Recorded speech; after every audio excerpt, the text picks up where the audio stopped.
ವಿದ್ಯಾರ್ಥಿಗಳನ್ನ ಯಾವ ಥರ ರೂಪಿಸ್ತೀರಿ ಅಂತ ಕೇಳಿದಾಗ ಅವರು 3 ವಿಚಾರಗಳನ್ನು ಪ್ರಸ್ತಾಪ ಮಾಡಿದರು. ಒಂದು ಸಾಂಸ್ಕೃತಿಕವಾಗಿ, ಆಫ್ಕೋರ್ಸ್, ಒಂದು ಶೈಕ್ಷಣಿಕವಾಗಿ, ಇನ್ನೊಂದು ಕ್ರೀಡೆ ಬಗ್ಗೆ. ಸೊ ಕ್ರೀಡೆಗಾಗಿ ಇಲ್ಲಿ ಮೋಸ್ಟ್ಲಿ ಒಂದು 3 ಎಕರೆ ಇರ್ಬೋದು ಸರ್, ಅಲ್ವಾ?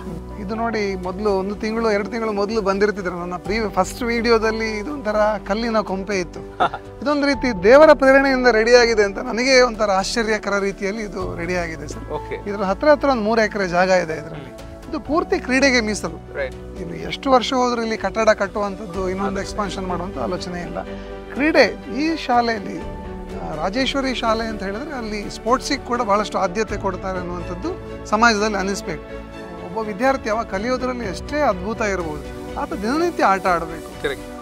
ಅದಕ್ಕೆ ಬೇಕಾಗಿ ಇಲ್ಲಿ 200 ಮೀಟರ್ ಟ್ರ್ಯಾಕ್ ಬರುತ್ತೆ. ಅದರ ಜೊತೆಗೆ ವಾಲಿಬಾಲ್ ಆಟ ಆಡೋದಕ್ಕೆ, ಬಾಸ್ಕೆಟ್ಬಾಲ್ ಆಟ ಆಡೋದಕ್ಕೆ, ಕಬಡ್ಡಿ ಆಡೋದಕ್ಕೆ ಏನೆಲ್ಲ ಫೆಸಿಲಿಟೀಸ್ ಬೇಕು. ವೆರಿ ಇಂಪಾರ್ಟೆಂಟ್ ಕ್ರಿಕೆಟ್, ವಿಶೇಷವಾಗಿ ಕ್ರಿಕೆಟ್. ಈ ರೀತಿ 10 ಆಟಗಳು, ಕನಿಷ್ಠ ಒಂದು 10 ಗೇಮ್ಸ್ಗಳಿಗೆ ಬೇಕಾದಂತಹ ಒಂದು ವೃತ್ತಿಪರವಾಗಿರುವಂಥ ವ್ಯವಸ್ಥೆ, ಸುಮ್ಮನೆ ವ್ಯವಸ್ಥೆ ಅಲ್ಲ.